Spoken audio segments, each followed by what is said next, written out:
होली का पर्व क्यों मनाया जाता है? आइए जानते हैं इसके पीछे इतिहास क्या है।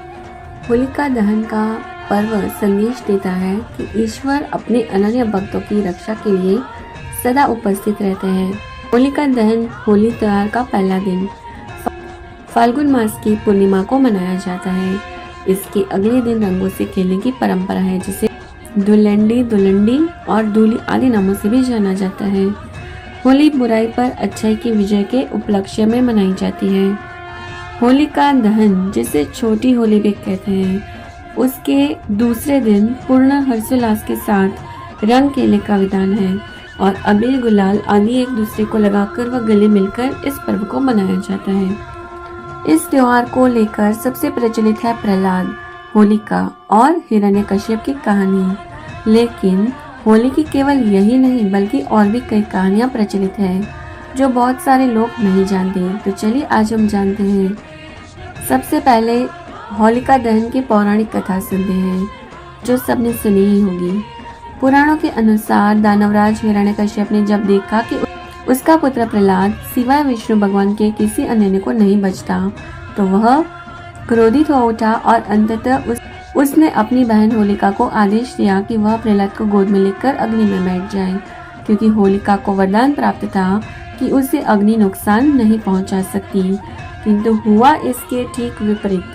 होलिका जलकर भस्म हो गई और भक्त प्रहलाद को कुछ भी नहीं हुआ। इसी घटना की याद में इस दिन होलिका दहन करने का विधान है।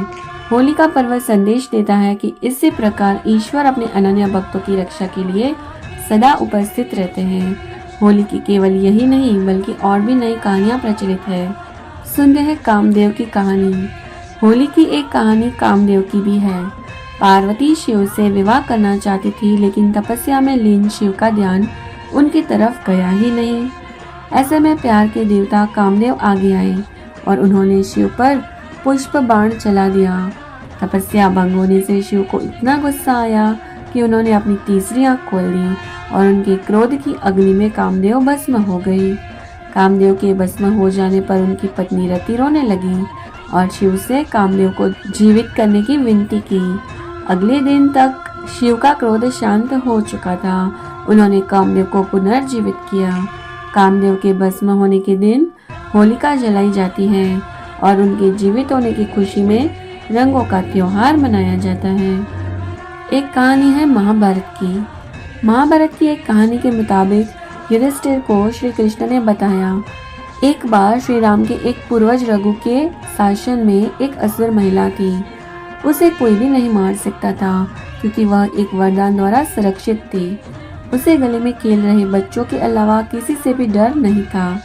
एक दिन गुरु वशिष्ठ ने बताया कि उसे मारा जा सकता है यदि बच्चे अपने हाथों में लकड़ी के छोटे टुकड़े लेकर शहर के बाहरी इलाके के पास चले जाएं और सूखी घास के साथ साथ उनका ढेर लगाकर जला दें।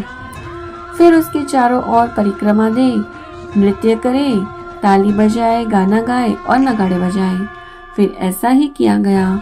इस दिन को एक उत्सव के रूप में मनाया गया, जो बुराई पर एक मासूम दिल की जीत का प्रतीक है। होली के संदर्भ में एक और कहानी है श्री कृष्ण और पुतना की। होली का श्री कृष्ण से गहरा रिश्ता है। जहाँ इस त्योहार को राधा कृष्ण के प्रेम के प्रतीक के तौर पर देखा जाता है, वहीं पौराणिक कथा के अनुसार जब कंस को श्री कृष्ण के गोकुल में होने का पता चला, तो उसने पुतना नामक राक्षसी को गोकुल में जन्म लेने वाले हर बच्चे को मारने के लिए भेजा। पुतना स्तनपान के बहाने शिशुओं को विषपान कराती थी, लेकिन कृष्ण उसकी सच्चाई को समझ गए। उन्होंने दुग्धपान करते समय ही पुतना का वध कर दिया। कहा जाता है कि तभी से होली पर्व मनाने की मान्यता शुरू हुई। तो आप सभी को हमारी तरफ से होली की बहुत शुभकामनाएं। राधा का रंग और कान्हा की पिचकारी, प्यार के रंगों से रंग दो दुनिया सारी। ये रंग ना जाने कोई जात ना कोई बोली। मुबारक हो आपको रंगों भरी होली। हरे कृष्णा।